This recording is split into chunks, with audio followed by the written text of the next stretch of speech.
అన్ని నగలకు తరుగులో 1% తక్కువ. అంతేకాదు మీ పాత నగలకు 150 రూపాయలు గ్రాముకి ఎక్కువ ఇస్తాము. నమస్తే. ట్రైనీ ఐపీఎస్ ఉదయ్ కృష్ణారెడ్డికి సంబంధించి ఇంకా కూడా ఎలాంటి ఒక క్లారిటీ, అంటే ఆయనకి ఎలాంటి శిక్ష పడింది, ఇన్వెస్టిగేషన్ ఎట్లా జరుగుతుంది, వీటి మీద ఏది కూడా ఫుల్ క్లారిటీ రాలేదు. ఎపిసోడ్ అలా కొనసాగుతూనే ఉంది. ప్రస్తుతానికి ఇప్పుడు అది సజ్జనార్ వరకు కూడా పోయింది. సో ఈయన ఇన్వెస్టిగేషన్ లోని ఫిమేల్ ఆఫీసర్స్ ఉన్నారు. సో వాళ్ళని కూడా ఈయన టార్చర్ చేశాడు అనేది సరికొత్తగా వింటున్న ఇష్యూ. సో మరి సజ్జనార్ ఎలా రియాక్ట్ అయ్యారు, నిజంగానే ఆయన ఉమెన్ వింగ్ ని ఆయన అంత డేర్ గా చేయగలుగుతాడు ఆ టార్చర్ అనేది కానీ, కామెంట్స్ అనేవి కానీ. సో ఇది మనం మాట్లాడదాము. దీని మీద మరింత చర్చించడానికి సీనియర్ జర్నలిస్ట్ దాము బాలాజీ గారు. సార్ నమస్తే. సార్ నమస్తే సార్. ఈ ఉదయ్ కృష్ణారెడ్డి కేసు చాలా టిపికల్ గా డిఫరెంట్ గా ఉంది. ఇప్పటివరకు ఎన్నో కేసెస్ ఉన్నాయి కానీ ఒక అంటే ఆ డిపార్ట్మెంట్ లో ఉన్న వ్యక్తి కనుక ఒక చిన్న పొరపాటు చేస్తే దాన్ని ఎంత డ్రాగ్ చేసి ఎంతవరకు తీసుకుపోతారు అనే దానికి ఇది బెస్ట్ ఎగ్జాంపుల్ లాగా ఉంది. సో ఇప్పుడు సజ్జనార్ ఎంటర్ అవ్వడానికి గల రీజన్ ఏమనుకోవచ్చు అంటే ఉదయ్ కృష్ణారెడ్డి కేసు ఒక పెక్యులర్ గా ఎందుకు ఉన్నదంటే ఇతను రెగ్యులర్ గా ఎస్పీ స్థానంలో ఉండి పనిచేస్తుంటే ఇంత పెద్ద అయి ఉండకపోవచ్చు. ఎందుకంటే డిపార్ట్మెంట్ అంతా కూడా అతన్ని సేవ్ చేయడానికి ట్రై చేస్తుంది. వాళ్ళ ఇమేజ్ ప్రాబ్లం. మీ లలిత వారి ఆషాఢం శ్రావణం ఆఫర్. అన్ని నగలకు తరుగులో 1% తక్కువ. అంతేకాదు మీ పాత నగలకు 150 రూపాయలు గ్రాముకి ఎక్కువ ఇస్తాము. రెండింటినీ కలిపితే నగ ధరలో 2% కన్నా ఎక్కువే సేవ్ చేస్తారు. అసలే మీ లలితలో తరుగు చాలా చాలా తక్కువ. ఇక్కడ ఇతను ఎస్పీ కాదు, ఎస్పీ ట్రైనింగ్ లో ఉన్నాడు. Training that is number 1. Number 2, ఇతను వేరే సివిలియన్స్ ఎవరినన్నా చేస్తుంటే ఇంత ఎఫెక్ట్ ఉండదు. ఆమె కూడా ఐపీఎస్ ట్రైనీ, ఆమె భర్త ఐఏఎస్. సో వాళ్ళ లాబీ కూడా గట్టిగానే ఉంటది. తమిళనాడు వాళ్ళ భర్త. సో తమిళనాడు, కర్ణాటక 2 లాబీలు ఐఏఎస్ ఐపీఎస్ లాబీలు ఉంటాయి. సో ఇవన్నీ ప్రెజర్ తీసుకొస్తారు. సో అందుకని ఇక్కడ ఏమైందంటే ఇతనికి పైగా ఇతనికి ఏమి ఒక సామాజిక వర్గం నుంచి సపోర్ట్ లేదు. ఇతను పొలిటికల్ పార్టీ, ఎటువంటి పొలిటికల్ పార్టీ బ్యాక్ డ్రాప్ లేదు. అందుకని ఇతనికి సపోర్ట్ సిస్టమ్ లేదు. ఇతను పేదరికం నుంచి వచ్చాడు కాబట్టి మంచి సూపులో పడిపోయాడు. ఇలాంటి వాళ్ళు ఇంకా జాగ్రత్తగా ఉండాలి. ఎంతో కష్టపడి వచ్చినప్పుడు, ఒక పొజిషన్ లోకి వచ్చినప్పుడు దాన్ని నిలబెట్టుకోవడానికి ఎంతో జాగ్రత్తగా ఉండాలి. అది తీసుకోలేకపోయాడు. మేబీ అతనికి కొన్ని బలహీనతలు కావచ్చు, ఏమైనా కావచ్చు.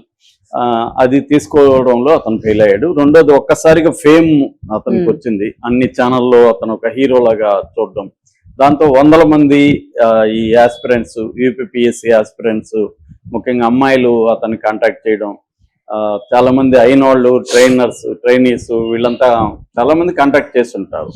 అలాగే చేయడంతో అతనికి కూడా ఏంటంటే దాన్ని, ఈ ఫేమ్ ని ఎంజాయ్ చేయాలి, ఇంత మనకి ఇది ఉంది, ఆయన జీవితంలో పెద్దగా ఎంజాయ్ చేయలేదు. సో ఇదంతా ఎంజాయ్ చేద్దామన్న మూడ్లోకి వెళ్ళినట్టుగా మనకు కనబడుతుంది. ఇక ఆమెతో అయితే ఎమోషనల్ గా ఆమె ఇతన్ని కాంటాక్ట్ చేస్తుందని చెప్తున్నారు. ఆమెతో కూడా ఇతను ఎమోషనల్ గా వెళ్ళాడు. రెండోది, ఇతనికి అఫేర్ లో ఉన్నది తెలిసి ఆమె దూరమైంది. దూరమైనాకైనా ఇతను ఎమోషన్స్ ని బ్యాలెన్స్ చేసుకొని మన కెరీర్, ఎందుకంటే ప్రతి లైఫ్ లో కూడా ఏది ప్రయారిటీ అనేది చూసుకోవాలి ఎప్పటికప్పుడు. చాలా మంది ప్రయారిటీ వదిలేసి ఎమోషనల్ వైపు వెళ్ళిపోతుంటారు. ఇక్కడే సపోర్ట్ సిస్టమ్ కానీ, గైడెన్స్ కానీ ఇంపార్టెంట్. అదే అతనికి ల్యాక్ అయింది. అంటే అతను అవ్వడానికి సపోర్ట్ సిస్టమ్ కొత్త దొరికింది. అయినాక ఇట్లాంటి పర్సనల్ క్రైసిస్ వచ్చినప్పుడు డీల్ చేసే వాళ్ళు దొరకలేదు. ఇంకా ఎంకరేజ్ కూడా చేస్తారు ఈ విషయాల్ని. ఫ్రెండ్స్, మనోడు మంచి రెస్క్యూడను, మనోడు ఫుల్ ఫాలోయింగ్ ఉందనో ఇలాగే ఎంకరేజ్ చేస్తారు తప్ప దీనివల్ల వచ్చే సైడ్ ఎఫెక్ట్స్ ఏంటి, దాన్ని ఎలా డీల్ చేయాలనేది అతని గైడెన్స్ లేనట్టుగా మనకు కనబడుతుంది. సో ఈ యాంగిల్లో ఇరుక్కున్నాడు. ఇరుక్కున్న తర్వాత కూడా అతను కరెక్ట్ గా డీల్ చేయలేదు.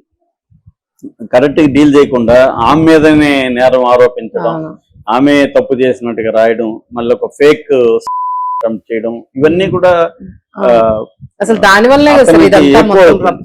రెండోది, అతను నిజానికి పోలీసులకి అన్ని తెలియాలి. పోలీస్ ఇన్వెస్టిగేషన్ లో పోలీసులు ఇగో హర్ట్ చేయకూడదు. ఇన్వెస్టిగేటివ్ టీమ్ ఇగో హర్ట్ చేయడం అనేది వాళ్ళు పర్సనల్ గా తీసుకుంటారు. సో అది కూడా చేశాడు ఇతను. వాళ్ళని, అవును తప్పేంటి, నేను పెట్టుకుంటే తప్పేంటి, వాళ్ళే వచ్చారు, నన్ను వాళ్ళే కాంటాక్ట్ చేశారు, ఇవన్నీ చెప్పడం అనేది ప్రాబ్లం. సో ఇవన్నీ అతను డీల్ చేయడంలో ప్రాబ్లం. పైగా ఇక్కడ ఏంటి, ఉమెన్ సేఫ్టీ వింగ్ ఈ కేసును సపరేట్ చూస్తుంది. ఇది కూడా ఒక పెక్యులర్ ఎలిమెంట్. మామూలుగా ఇక్కడ పర్టికులర్ పోలీస్ స్టేషన్ లో నమోదు కేసు అయితే ఆ పోలీస్ స్టేషన్ కి సంబంధించిన వాళ్ళే కేసుని డీల్ చేస్తారు. ఇక్కడికి వచ్చేసరికి ఆ పోలీస్ స్టేషన్కి జ్యోత్స్న అనే సిఐ, తర్వాత లావణ్య నాయక్ జాదవ్ అనే ఆమె డీసీపీ, ఇట్లా మొత్తం కూడా విమెన్ సేఫ్టీ వింగ్కి అప్పగించేశారు ఇతని కేసు. అక్కడ కూడా ఇతను ఇరుక్కున్నాడు. ఇప్పుడు విమెన్ ఆఫీసర్లతో ఇతను డీల్ చేసే పద్ధతిలో కూడా ఎక్కడైనా చిన్న అహంకారం కనబడినా, మీరేంటి నన్ను అడిగేది అన్నట్టుగా కనబడినా వాళ్ళ ఇగో హర్ట్ అవుతుంది వాళ్ళ ఆఫీసర్లు. సో అలాగే ఇతను ఏంటంటే అవును చేశాను తప్పేంటి అన్నట్టుగా మాట్లాడడం, ఇలాగా వాళ్ళు డీల్ చేయడంలో కూడా ఇతను తడబాటు అంటున్నారు. ఇవన్నీ మనకి ఎవరు అఫిషియల్ గా చెప్పలేదు, అనఫిషియల్ గా వస్తున్న న్యూస్. దాంతో నిన్న 2 రోజులు అతనికి ఉప్పరపల్లి కోర్టు 2 రోజులు వెళ్ళిన 5 రోజులు ఎంతో అడిగినట్టున్నారు, 2 రోజులు మాత్రం ఇచ్చారు. ఈ 2 రోజుల్లో అంటే నిన్న అయిపోయింది, ఈ రోజు 5:30 వరకు కస్టడీ ఉంది. దీంట్లో ఒకటి సీన్ రికన్స్ట్రక్షన్, మొత్తం ఇప్పటి వరకు 20 మందితో వాంగ్మూలాలు తీసుకున్నారు. అట్లాగే ఆమె దగ్గర కూడా విక్టిమ్ దగ్గర వాంగ్మూలాలు తీసుకున్నారు.